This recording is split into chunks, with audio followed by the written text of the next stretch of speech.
Friends, welcome back. അപ്പോൾ ഇന്ന് ഞാൻ വന്നിരിക്കുന്നത് ഒരു അടിപൊളി ടേസ്റ്റിയായ മന്തിൻ്റെ റെസിപ്പി ആയിട്ടാണ്. അപ്പോൾ എല്ലാവരും വീഡിയോ സ്കിപ്പ് ചെയ്യാതെ മുഴുവനായിട്ട് കാണുക. അപ്പോൾ നമുക്ക് വീഡിയോയിലേക്ക് പോകാം. ആദ്യം നമുക്ക് റൈസ് വേവിച്ചെടുക്കണം. അതിനുവേണ്ടി ഞാനിവിടെ ഒരു പാത്രത്തിൽ പട്ട, ഗ്രാമ്പു, ഏലക്ക, കുറച്ച് ജീരകം, പിന്നെ ആവശ്യത്തിന് ഉപ്പും കൂടെ ചേർത്ത് കൊടുക്കുന്നുണ്ട്.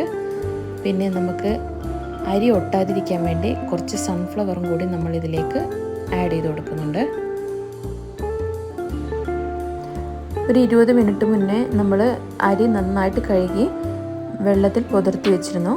അപ്പോൾ ആ അരി വെള്ളം ചൂടായി കഴിഞ്ഞാൽ അതിലേക്കൊന്ന് ഇട്ട് കൊടുക്കാം.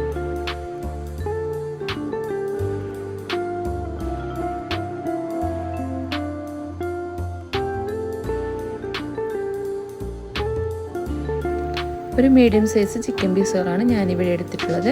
അപ്പോൾ അത് കഴുകി വൃത്തിയാക്കിയതിന് ശേഷം അതിലേക്കൊരു ക്യാപ്സിക്കം ചെറുതായി അരിഞ്ഞത്, 1 ടീസ്പൂൺ മന്തി മസാല, 1/2 ടീസ്പൂൺ ഗരം മസാല, ആവശ്യത്തിന് ഉപ്പ്, ഒരു മാഗി ക്യൂബ് നമുക്ക് പൊടിച്ചിട്ട് കൊടുക്കാം.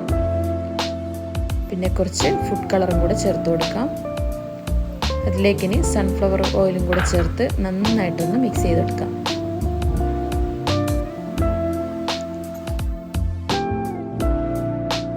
ഒരു ഡ്രൈ ലെമൺ കൂടെ ആഡ് ചെയ്ത് കൊടുക്കാം.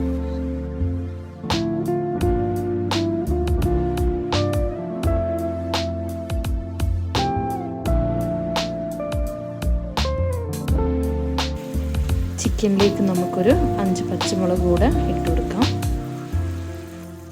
ചിക്കൻ നന്നായി വെന്തതിന് ശേഷം അതിൽ നിന്ന് കുറച്ച് ഓയിൽ നമ്മൾ മാറ്റി വെച്ചിട്ടുണ്ട്. അപ്പോൾ നമ്മൾ എടുത്ത് വെച്ചിരിക്കുന്ന റൈസ് നമുക്ക് കുറച്ചായിട്ട് അതിലേക്ക് ഇട്ട് കൊടുക്കാം.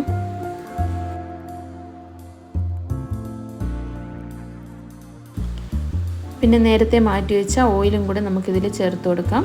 പിന്നെ കുറച്ച് ഫുഡ് കളറും ചേർത്ത് കൊടുക്കാം. എല്ലാം കൂടെ ഒന്ന് നന്നായിട്ട് മിക്സ് ചെയ്ത് കൊടുക്കാം. അപ്പം നമ്മുടെ അടിപൊളി മന്തി ഇവിടെ റെഡി ആയിട്ടുണ്ട്. വളരെ പെട്ടെന്ന് തന്നെ നമുക്കിത് വീട്ടിൽ തയ്യാറാക്കാം. അപ്പോൾ എല്ലാവരും ട്രൈ ചെയ്ത് നോക്കാം. ഓക്കെ.